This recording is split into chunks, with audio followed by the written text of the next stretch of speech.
ఉన్నటువంటి మానకొండూరు నియోజకవర్గానికి ఇది చివరి మండలం. మొదటి నుంచి కూడా ఈ మండలం మీద ఒక వివక్ష చూపిస్తూ ఉన్నారు ఇక్కడ ఎమ్మెల్యే గారు.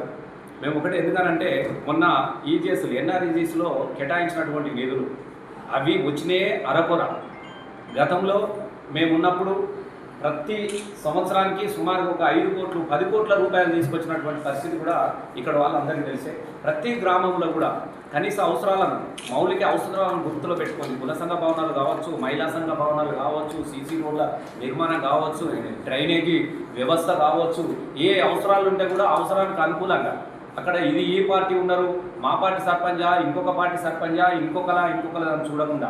ఎందుకనంటే సర్పంచ్కి కులం ఉండదు, సర్పంచ్కి పార్టీ ఉండదు, సర్పంచ్కి మతం ఉండదు. ఆ గ్రామం యొక్క ప్రథమ అధ్యక్షుడు, ఆ సర్పంచ్, ఆ పాలక వర్గం అంతా కూడా గ్రామ అభివృద్ధి కోసం పనిచేసే వాళ్ళగానే మనం చూసినాం తప్ప మరి ఏం దురదృష్టంగా నాకు తెలిసలేదు తప్ప మరి ఈయన ఎమ్మెల్యే అప్పటి నుంచి గెలిచినప్పటి నుంచి కూడా ఇలా బీఆర్ఎస్ పార్టీకి తెలంగాణ రాష్ట్రాన్ని సాధించినటువంటి పార్టీని మొదటి నుంచి ఉన్నవాళ్ళు ఉన్నారు, దానికి అనుబంధంగా ఉన్నవాళ్ళు ఉన్నారు.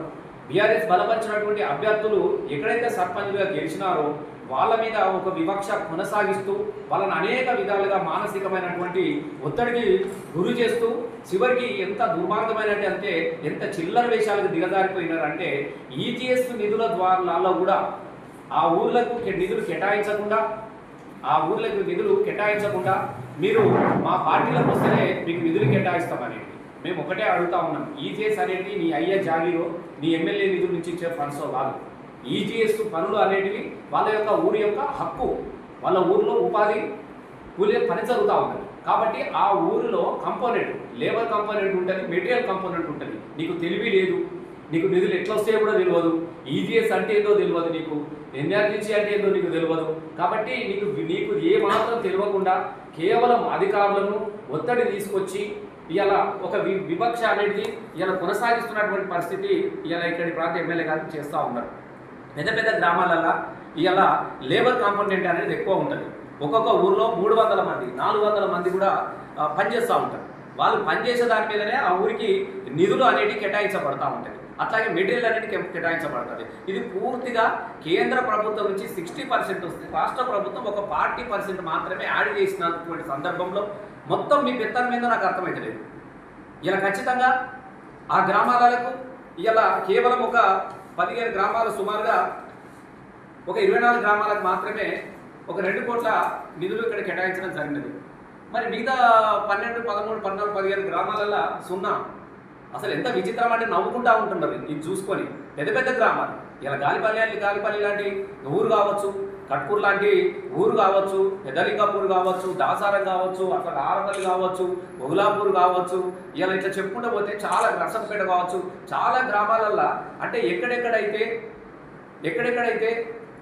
వీళ్ళు బలపరిచినటువంటి సర్పంచులు ఓడగొట్టారో, ఎక్కడెక్కడైతే వాళ్ళకు అనుకూలంగా లేదు ఆ గ్రామాలల్లో నిధులు కేటాయించకుండా కేవలము కలెక్టర్ గారి మీద ఒత్తిడి పెట్టుకొని ఈ గ్రామాలకు ఈ ఎన్ఆర్జీస్ ద్వారా ఈ నిధులు కేటాయించిన దాన్ని మేము ఖండిస్తూ ఉన్నాం. ముఖ్యంగా అన్ని గ్రామాలను కూడా పరిగణలోకి తీసుకోవాలని చెప్పేసి మేము డిమాండ్ చేస్తూ ఉన్నాం. మరి ఈ గ్రామాలు ఏం చేసినాయి? రేపు ఈ గ్రామాలకు నువ్వు సర్పంచ్ కావా, మరి అదన్నా ఎమ్మెల్యే కావా, మరి అదన్నా చెప్పు. నాకు ఈ గ్రామాలతో సంబంధం లేదు, ఈ గ్రామాలకు నేను ఎమ్మెల్యేని కాదు, ఈ గ్రామాలకు నేను రాను, మరి అదన్నా చెప్పాయా? ఇలా 2.5 సంవత్సరంలో ప్రతిదీ మోసమే.